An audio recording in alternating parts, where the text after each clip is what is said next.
দারুণ একটা ঐতিহাসিক রহস্য নিয়ে আজকে আমরা কথা বলতে যাচ্ছি। এমন একটা গল্প যা শুনলে সত্যি গায়ে কাটা দিয়ে ওঠে।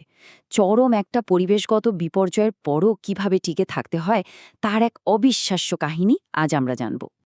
আচ্ছা, একবার ভাবুন তো, একটা আস্ত পারমাণবিক বোমার ধ্বংসযজ্ঞের পর সেখানে কোনো প্রাণের অস্তিত্ব কি টিকে থাকা সম্ভব? ১৯৪৫ সালের আগস্টে হিরোশিমায় যখন বিস্ফোরণ ঘটল, চারপাশের সবকিছু এক নিমিষেই ছাই হয়ে গিয়েছিল। এমন এক নরকতুল্য পরিস্থিতিতে প্রাণের কথা চিন্তা করাও তো স্রেফ রূপকথার মতো শোনায়, তাই না? এই পুরো রহস্যটা বুঝতে আমরা মূলত ৪টা ক্লু বা সূত্র নিয়ে এগোব। ১. ইম্পসিবল স্প্রিং বা অসম্ভব এক বসন্ত। ২. The living fossil. ৩. উদ্ভিদ আর প্রাণীর মধ্যকার পার্থক্য।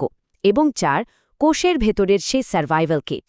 প্রথমেই আসা যাক আমাদের প্রথম পয়েন্টে, দ্য ইম্পসিবল স্প্রিং। ১৯৪৫ সালের আগস্টে যখন বোমাটা পড়ল, কল্পনাতীত তাপে হিরোশিমা পরিণত হল আক্ষরিক অর্থেই এক মৃত্যুপুরীতে। বিজ্ঞানীরা সে বছর শেষে একদম নিশ্চিতভাবে বলে দিলেন যে আগামী কয়েক দশকে অন্তত এখানে কোনো উদ্ভিদ জন্মাবে না। কিন্তু ঠিক পরের বছর, মানে ১৯৪৬ সালের বসন্ত আসতেই ঘটল এক অদ্ভুত ঘটনা। সেই পোড়া ধ্বংসস্তূপ ফুঁড়ে বেরিয়ে আসতে শুরু করল সবুজের অঙ্কুর। ভাবা যায়? বিস্ফোরণ স্থলের পরিস্থিতিটা একবার চিন্তা করুন। একদিকে অসহনীয় তাপ আর অন্যদিকে মারাত্মক মাত্রার তেজস্ক্রিয়তা। এই ধরনের চরম বৈরী পরিবেশে যে কোনো সাধারণ কোষ মুহূর্তের মধ্যেই ভেঙে গুড়িয়ে যাওয়ার কথা। ঠিক এই কারণেই বিজ্ঞানীরা নিশ্চিত ছিলেন যে এখানে প্রাণের কোনো সম্ভাবনা নেই। এবার আমাদের দ্বিতীয় সূত্র, মিট দ্য লিভিং ফসিল। চলুন আমাদের এই গল্পের প্রধান সন্দেহভাজনের সাথে পরিচিত হওয়া যাক, যে ১৯৪৬ সালের ওই বসন্তে সব হিসাবনিকাশ পাল্টে দিয়ে মাথা তুলে দাঁড়িয়েছিল। গাছটার নাম গিঙ্কো বিলোবা। বিজ্ঞানীরা এই গিঙ্কো বিলোবাকে বলেন লিভিং ফসিল বা জীবন্ত জীবাশ্ম। এর মানে হল এই প্রজাতিটির বয়স এতটাই প্রাচীন যে প্রাগৈতিহাসিক যুগ থেকে শুরু করে পৃথিবীর হাজারো পরিবর্তন, আবহাওয়া বিপর্যয় সবকিছু পার করে এরা আজও পৃথিবীতে প্রায় অপরিবর্তিত অবস্থায় টিকে আছে, বলতে গেলে একেবারে ডাইনোসরদের আমল থেকে। সবচেয়ে মাথা ঘুরিয়ে দেওয়া তথ্যটা কি জানেন? মাত্র ২ কিলোমিটার। এই গিঙ্কো গাছগুলো পারমাণবিক বিস্ফোরণের কেন্দ্রবিন্দু থেকে মাত্র ২ কিলোমিটারের মধ্যে ছিল। এত কাছে থাকার পরও প্রচণ্ড ক্ষয়ক্ষতি সামলে ওরা কিভাবে যে নিজেদের পুনরুজ্জীবিত করল, সেটা যে কোনো বিজ্ঞান শিক্ষার্থীর জন্যই একটা বিশাল আশ্চর্যের বিষয়। জাপানে এই টিকে থাকা গাছগুলোকে এখন একটা বিশেষ নামে ডাকা হয়, হিবাকুজুমোকু। পারমাণবিক বোমার আঘাত থেকে বেঁচে ফেরা গাছ বোঝাতেই এই শব্দটি ব্যবহার করা হয়। এগুলো এখন আর ১০টা সাধারণ গাছের মতো নেই। খোদ জাতিসংঘ এই হিবাকুজুমোকো গাছগুলোকে চরম স্থিতিস্থাপকতা, ঘুরে দাঁড়ানোর ক্ষমতা আর বিশ্ব শান্তির প্রতীক হিসেবে স্বীকৃতি দিয়েছে। এখন আসা যাক ৩ নম্বর পয়েন্টে, প্ল্যান্টস ভার্সেস অ্যানিমালস। আসল প্রশ্নটা তো এখানেই। প্রাণীরা যেখানে মুহূর্তে নিশ্চিহ্ন হয়ে গেল, সেখানে একটা গাছ কিভাবে বেঁচে ফিরল? ব্যাপারটা বুঝতে হলে আমাদের একটু কাঠামোগত জীববিজ্ঞানের দিকটাতে নজর দিতে হবে।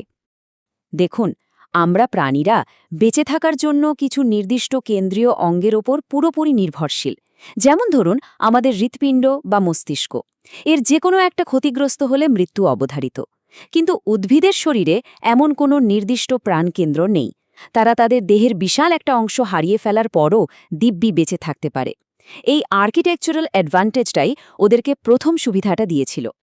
আর এর সাথে যোগ হয়েছিল ওদের শেকড়। মাটির অনেক গভীরে থাকা এই মূলগুলো রেডিয়েশন বা তেজস্ক্রিয়তার বিরুদ্ধে একেবারে আন্ডারগ্রাউন্ড শিল্ড বা ভূগর্ভস্থ ঢাল হিসেবে কাজ করেছে। বিস্ফোরণের পর ওপরের পুরো অংশ পুড়ে ছাই হয়ে গেলেও মাটির স্তর গাছের শেকড়গুলোকে সরাসরি তেজস্ক্রিয়তার হাত থেকে বাঁচিয়ে দিয়েছিল।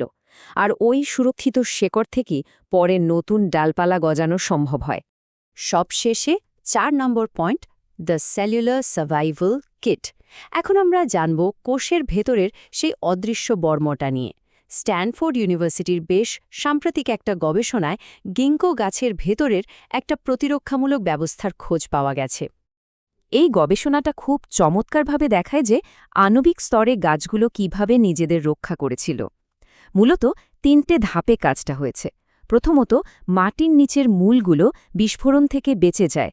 দ্বিতীয়ত, গাছে থাকা খুব উচ্চ মাত্রার অ্যান্টিঅক্সিডেন্ট রেডিয়েশনের ক্ষতিকর প্রভাব থেকে অণুগুলোকে ঢালের মতো রক্ষা করে।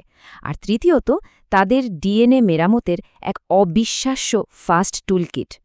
তেজস্ক্রিয়তায় ডিএনএ ক্ষতিগ্রস্ত হওয়ার সাথে সাথে এই টুলকিট অত্যন্ত দ্রুত গতিতে সেই ড্যামেজ ফিক্স করে ফেলে, ঠিক যেন একটা বিল্ট ইন রিপেয়ার সিস্টেম।